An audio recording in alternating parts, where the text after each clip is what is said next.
सापला गांव। सापला गांव में एक किसान अपने 4 बेटों के साथ रहा करता था। चारों बेटे बहुत ही बुद्धिमान तथा बहुत ही मेहनती थे। उनकी एक बहन भी थी जो कि बहुत ही नटखट थी, परंतु वह बहन अब शादी के लायक हो चुकी थी। किसान को यही चिंता सताए जा रही थी क्योंकि वह बूढ़ा होता जा रहा था। एक दिन उसने अपने चारों बेटों को बुलाया और अपनी बहन के लिए अच्छा वर ढूंढने को कहा। फिर क्या था, किसान के बेटे वर ढूंढने निकल पड़े, परंतु बहुत ढूंढने के बाद भी उन्हें एक अच्छा लड़का नहीं मिला। समय बीतता जा रहा था और उम्र भी बढ़ती जा रही थी। किसान को बहुत ही चिंता थी। एक दिन वह पड़ोस के गांव कूचा चेलन की ओर निकल पड़ा।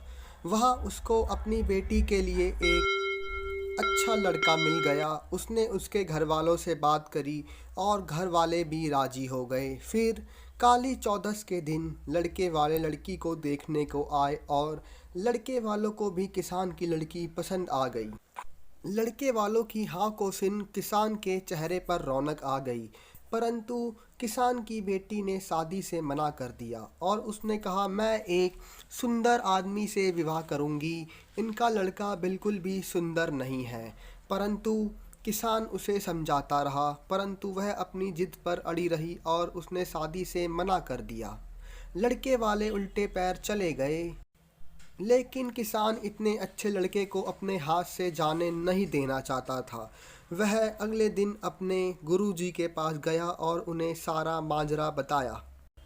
गुरुजी ने किसान की बातें सुनी और उसको अपनी बेटी को एक मिट्टी के मटके में पानी भर के और सोने की केतली में पानी भर के लाने को कहा और बोला कि दोपहर के समय आना और केतली के ढक्कन को ढकना मत भूलना। किसान ने गुरुजी की आज्ञा का पालन किया और अगले दिन दोपहर में अपनी बेटी के साथ पानी भरकर चल दिया और बहुत ही धूप हो रही थी और बेटी को प्यास भी लग रही थी। वह आश्रम में पहुंच गए। आश्रम में पहुंचते ही लड़की ने गुरुजी से पानी मांगा।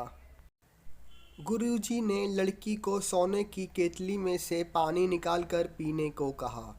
लड़की ने जैसे ही पानी पिया, पानी उसके गले में बहुत तेज जला और वह उल्टी करने लगी क्योंकि धूप में आने से पानी काफ़ी गर्म हो चुका था। फिर गुरुजी ने लड़की को मिट्टी के बर्तन में से पानी भरने को कहा। लड़की ने मिट्टी के मटके में से पानी पिया और पानी बहुत ही ठंडा था। उसको आनंद आया और उसकी प्यास भी बुझ गई और उसको बहुत ही अच्छा महसूस हुआ। उसने गुरुजी का धन्यवाद किया। फिर गुरुजी बोले, बेटा, सोने की केतली इतनी सुंदर होने के बाद भी ऐसी गुणवत्ता वाली नहीं कि तुम्हारी प्यास बुझा सके, परंतु साधारण से मिट्टी के बर्तन में इतनी क्षमता है कि वह धूप में आपकी प्यास बुझा सकता है। इसी प्रकार मनुष्य भी है।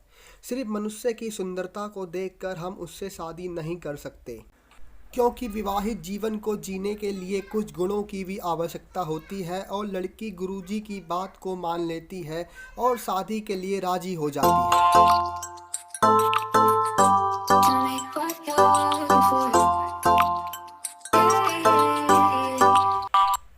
अपनी बेटी को विवाहित बंधन में बंधता देख किसान को बहुत ही खुशी होती है और वह गुरुजी का धन्यवाद करता है।